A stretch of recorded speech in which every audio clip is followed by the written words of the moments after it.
Having an exceptional relationship with your spouse affects every single aspect of your life and is crucial for experiencing your dream life together. I'm Rob Murgatroyd. And I'm Kim Murgatroyd. Listen in on our honest, filter-free conversations as we navigate life and business together without killing each other. You'll learn by osmosis how to transform the friction you feel in your relationship into a purposeful foundation that will allow you to grow together. Welcome to the Friday Podcast.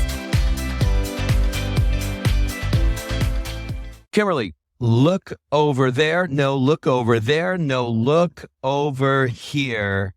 Murgatroyd, how are you today? That was a weird one. Yeah, it's a weird one. Can you guess what the topic is? Entrepreneurial ADD. Squirrel. How did you know that it was entrepreneurial ADD? Because we talked about it before we started. Okay, you are a spoiler alert in real life. Okay, so you're all entrepreneurs. If you're not entrepreneurs, you're entrepreneurs. You want to be entrepreneurs, and you got a lot of ideas.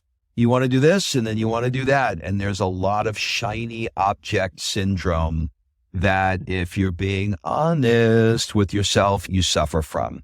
So a couple of thoughts that I want to open up the conversation with is, look, I think in the beginning, when you're trying to figure something out, you've got lots of ideas, or when you're in the process of being an entrepreneur, you're filled with ideas. They're like, what about that? And what about that? And some of these ideas have legs and become something. And some of these ideas just never go anywhere. And there is a whole host of reasons why some do and some don't. So I do think the entrepreneurial ADD is a good thing in some ways because it's the idea generator.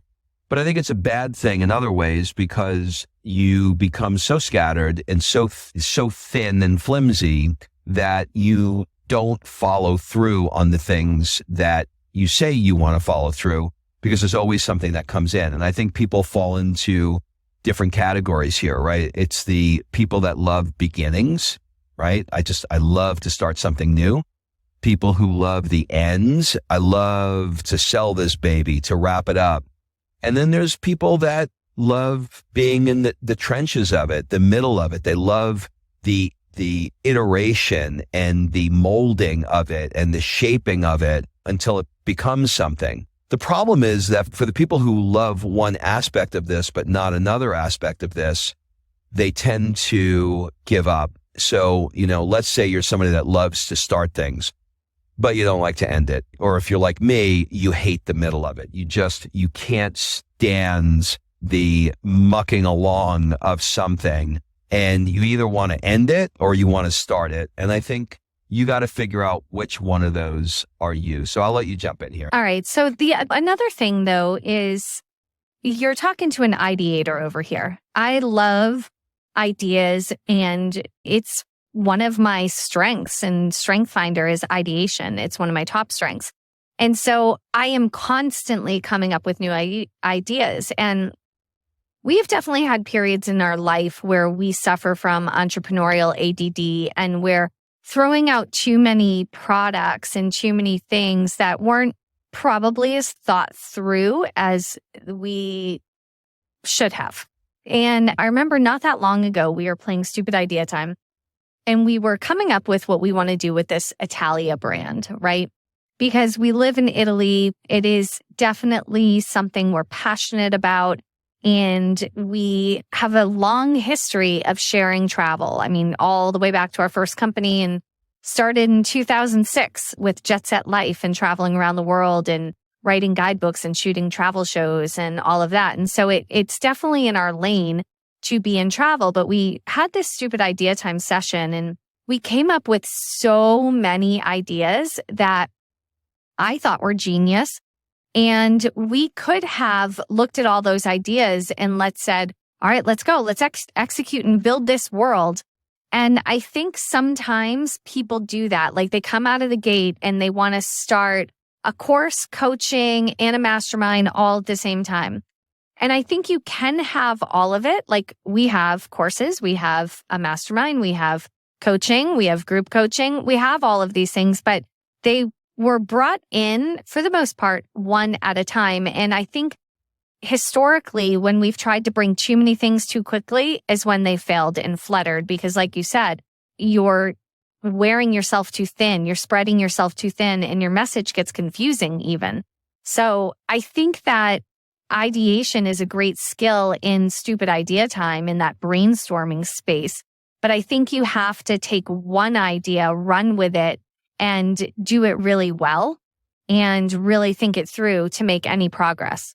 Yeah, I think there's a bit of a formula here, right? And the formula for me is to get really clear on what it is that you're after. What's the vision? Like right now, the vision that Kim and I have is to create automated income to live our dream life. So we're clear on how much it costs for us to live in Italy. And we're also clear that we don't want to trade hours for dollars, and we want to have automated income coming in. Okay, so that's the objective, right? So now you get the entrepreneurial ADD where you got 1,000 different ideas that come in. Well, opening up a barbershop doesn't make sense because I would be there cutting hair. As much as I'd love to be working in hair all day long, it's not consistent with the stated goal, right? So then you get to throw that thing out. But then let's say you have like 4 or 5 things that are. Well, then you got to start asking questions. Which one of those things am I most passionate about? Which one of those things do I think has the greatest opportunity to move me closer to my stated goal of creating automated income? Which one of those things have I tried before and I feel like I have an unfair, or forget about tried before, but where do I feel like I have an unfair advantage? So you start parsing them. And we believe that clarity precedes momentum, right? So taking time to look through these things and getting clear on them, and as they come in, put them onto a holding pattern, right? And say, okay, well, right now, my focus is on this. And once I achieve the objective for this thing, then I'm going to move on to the next thing. Or put them onto a list and say, this is going to be a January thing. This is going to be a March thing. Or put them onto a list and say, when the sales goals, as an example, is accomplished for this, then I will accomplish these sales goals. But I think the most important part of this is to have an acute sensory awareness that this is something that you do, and it is what is going to make you successful, but it can also be the thing that kills you. Does that make sense? Yeah. And when I think back to other times where we had so many products going on, sometimes it's really hard to kill one of your little babies, one of your little product babies. And it's difficult to decide which one gets the axe. And you have to have your KPIs for it. You have to have are these things really, like you said, in alignment with your ultimate vision? And additionally, are they successful in producing the income that you want? Or do they need to be modified? And I think sometimes instead of getting rid of products or ideas that are not really working, we hold on to them just a bit too long instead of bringing in the next one. And the flip side of that is sometimes that product could be successful if you did the proper marketing and effective strategies to make it successful. And so what are your thoughts, Rob? Because I know you coach a lot of people with things like this. What are your thoughts on, like, let's say you made a course and the course is flopping around like a fish out of water, and you really want it to be successful. You put the effort into making the course, but it's not showing in the numbers. What do? Do you kill it and move on to your next idea? Or do you breathe life into it and come up with a better strategy? Well, look, this is what makes being an entrepreneur so difficult, because there isn't an answer to it, right? Because some people will tell you that I thought this course was dead and I came up with a title that was perfect and I found the perfect AdWords to put behind it and it blew up. Only you are really going to know when it's time to throw the towel in and when it's time to not. And if you are somebody, to continue on with the course idea, if you're somebody that has 10 other successful courses and you're taking time away from the marketing and promotion of those courses because you're trying to take this dead horse and figure out how to bring life to it, That doesn't make sense. So you have to really look at where you are. Like if the opposite is true and this is your only course and you came up with it and you just spent 6 months creating this thing, then set a timeline and say, in the next 90 days, I am going to do these 7 different things. I'm going to try Google AdWords. I'm going to try creating videos. I'm going to try making a YouTube channel. And if it shows signs of life, it shows evidence that it's working, well, then I'm going to continue pouring more into it. But if it doesn't, then I'm going to give up. And I'll tell you the other thing, slightly different answer than the question that you asked me. But I think a lot of people with entrepreneurial ADD, entrepreneurs tend to see things as successful. So they'll come up with this idea and they're like, oh, I'm going to make a Beanie Babies course, right? This is going to be the greatest thing. Everybody loves Beanie Babies and this is going to be fun, right? But you never look at it pessimistically and say, well, if it didn't work, why wouldn't it work, right? And it seems like it's a really bad question to ask, but I don't think it is. And maybe you'd look and go, oh, I don't know. Nobody's mentioned the word Beanie Baby for the last 20 years. So why would somebody want a course on Beanie Babies? That doesn't make sense. Maybe you loved it, but they're not going to love it. So I think as much time as you want to put into these ideas that come machine gunning at you as an entrepreneur, I think you got to start triaging them and start looking and going, this one's good, but I don't think this one's going to have legs, and be a bit more selective. Yeah, I think that's the hardest part, is figuring out where to go next and sometimes what to do. And anytime, I remember, Rob, back in the day when we had Jet Set Life, and for those that don't know, you're newer to the podcast, Jet Set Life was our first attempt at building an online business. It was 2006, so it was the Wild West. We traveled around the world and produced our own travel show and tried to sell digital guidebooks before digital was a thing. And it was fun. It was a decade plus of fun, excitement, podcasts, connections. We made tons of connections, but we did not make a lot of money. And monetizing it proved to be way more difficult. And of course, again, this is long before there's a gazillion ways to monetize now. But this was back in the day. And we had courses back then. You remember that? We even had courses and stuff. But it wasn't super successful, but it was a passion project. And I remember when you and I would sit and talk about, when do we pull the plug on this? And it was very difficult. And it really was a part of us in who we were, and to just stop.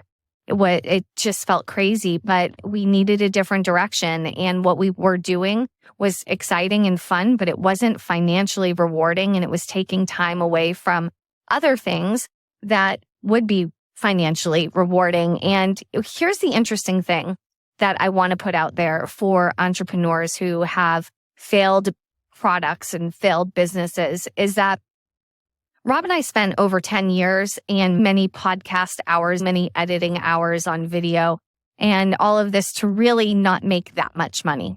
But if you would have told us when we stopped, I think we stopped, our last stuff was done with Jet Set Life in 2013. And when did you start Work Hard, Play Hard? 5 years later, 2018. So in 2013, Jet Set Life went to bed. We did other things to create some automated income over the next 5 years. And then when we had the time and energy back again, Rob created Work Hard, Play Hard. And what did he do? He went back to podcasting. That wasn't his first podcast with Work Hard, Play Hard. We had many podcasts before. He went back into travel by hosting what I think is the first international travel experiential mastermind. I mean, masterminds in the world of personal development up until Work Hard, Play Hard mastermind, they were all in a conference room. No one was doing anything. And now you see all these different masterminds where everyone's adding experiences. And I feel like you should get the credit for inspiring that, because you were so passionate about people not learning well in a classroom. They learn better by engaging in activities. And so you brought that with you. And then when we did these events, you brought with you all of the connections, literal like people connections, hotels, and all the things that we had in Jet Set Life. that helped you start your first events that you did. And so even though that first product, right, let's call Jet Set Life the product and the courses and all of that, even though that didn't create a lot of income for us and it wasn't the eventual path, what it did give you was the foundation of work hard, play hard, which has then since evolved in its own right. And it has become insanely successful. So if you're an entrepreneur who feels like you have this entrepreneur ADD and you keep switching, I just want you to remember we had Jet Set Life, then we went to Work Hard, Play Hard, and then the Rob Murgatroyd Show, Fried Date, and now we're moving into this Italia brand. And it might look from the outside as ADD, but it's 20 years of progression and growth personally, professionally, and coming into our own, and the best is yet to come. So apply that to your own life as well. Well, here's what I would say as we wrap up. I got a great advice from a local artist here in Florence as I'm writing the book. And he said, only you're going to know whether or not that chapter is the chapter you want. Like, yeah, you can keep working on it and make it perfect. But when it's not perfect and you know it can be better and you're not really willing to say it's good enough, you got to keep going. I think it's the same thing here. Like, if you're switching from one thing to the other because it's hard, because you haven't made the connections you need to make, because you haven't unlocked the code on how to, I don't know, get sales or create a sales page or whatever it is that you're working on, and you give up and you move on to the next thing. And I have friends who do that constantly. You can do that for 20 years and you become the guy that, oh, I'm a network marketer, I'm a plumber, I'm a chiropractor, I'm a DJ, you become 18 different things. Or you can become the guy that looks and says, okay, I learned something from this. This is not exactly right for me, but I'm going to go on to the next, and I'm going to take that knowledge into the next. So there's a fine line between quitting because it's hard, quitting because you haven't unlocked something, or letting something go because it's not exactly the way you want, and the next iteration will be better. But that's a judgment call you got to make. All right, that's it, everybody. Have a great week, and we'll see you next week. Bye-bye. Hey, everybody, if you've ever thought about coming to hang out with Kim and I on one of our next Rob and Kim Italia events and you want to learn more, just click the Rob and Kim Italia link in the show notes and add your name and email, and we'll send you all the details as soon as they're available. We are obsessed with this country and how it affects you, and we want to share that magic of culture, food, wine, art, architecture, and some secret magic moments that we've cooked up with you. So be sure to add your name because these events sell out quickly.